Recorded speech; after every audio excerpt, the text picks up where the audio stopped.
السلام علیکم ورحمۃ اللہ وبرکاتہ۔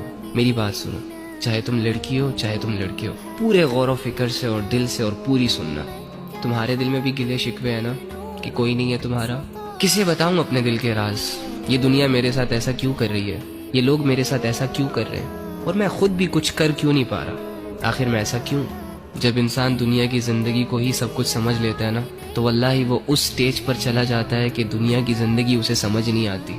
اینی ہاؤ، تو ایک کام کر، آج رات جب سب سو جائے نا تو چھپکے سے اٹھنا، کسی کو کانوں کان خبر نہیں ہونی چاہیے، اور سب سے الگ تھلگ ہو کر جانماز پکڑ، بچھا اور اس پر کھڑا ہو جا، ہاتھ باندھ، آنکھیں بند کر، امیجن کر کہ تیرا رب تیرے سامنے کھڑا ہے، وہ رب جس کا تو بندہ ہے، اور اسے اپنا سب کچھ مان، اور یہ تصور کر کہ آج میں اپنے رب کو اپنی حالت دکھانے آیا ہوں، آج میں اپنے رب سے اس دنیا کی شکایتیں کرنے آیا ہوں، آج میں اپنے رب سے دل کے راز بیان کرنے آیا ہوں۔ 2 رکعت نفل نماز پڑھ، اور نماز پڑھنے کے بعد جھولی پھیلا دے، ہاتھ اٹھا دے، بچھا دے خود کو، اور دل کی گہرائیوں سے پکار اپنے اس رب کو جو تیرے دل کے حال کو جانتا ہے، جو تب بھی تیرے ساتھ تھا جب دنیا تیرے ساتھ نہیں تھی، جو تب بھی تیرے ساتھ تھا جب دنیا تجھے جانتی نہیں تھی، اور جو آج بھی تیرے ساتھ ہے۔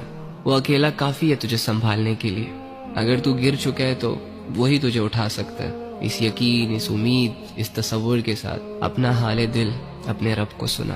ایک آنسو کا قطرہ نکل آیا نا، یا تیری آنکھیں صرف نم ہو گئی، یا چلو اگر تمہیں صرف اتنا احساس ہو گیا کہ میں اللہ کے سامنے بیٹھا ہوں، میں اللہ ہی سے بات کر رہا ہوں، یقین کر کے اٹھنا کہ تیرا رب تجھ سے راضی ہے۔ اللہ کے سامنے کھڑے وہی ہوتے ہیں جن کو اللہ کی ضرورت ہوتی ہے۔ تو اللہ کے بندو، آپ کے مسئلے کس نے حل کرنے ہیں؟ عاملوں نے؟ کالے جادو والوں نے؟ کس نے کرنے آپ کے مسئلے حل؟ اللہ نے کرنے ہیں نا۔ تو اللہ کہاں ہے؟ ایکچولی میں آئی ڈونٹ نو وائی ہمارا یہ مائنڈ سیٹ بنا ہوا ہے کہ اللہ کچھ اسپیسیفک جگہوں میں پایا جاتا ہے، اور اللہ رب العزت کی جو مغفرت کے فیصلے ہوتے ہیں وہ نیک لوگوں کے لیے ہوتے ہیں، یا اللہ رب العزت جن لوگوں کی دعائیں قبول کرتا ہے وہ بہت نیک ہوتے ہیں، لمبے لمبے سجدے اور پاک صاف رہنے والے ہوتے ہیں۔ ہاں ٹھیک ہے، ان کا اپنا درجہ ہے، لیکن اس کا یہ مطلب بھی تو نہیں ہے نا کہ ایک عام انسان اللہ تک پہنچ نہ سکے، ایک عام انسان اپنے دل کی بات اللہ کو نہ کہہ سکے، اور اللہ رب العزت کو اپنی طرف متوجہ نہ کر سکے۔ وہ کہتے ہیں کہ کوئی کعبے سے خالی ہاتھ لوٹ آیا تو کوئی گھر بیٹھے خدا کو پا گیا۔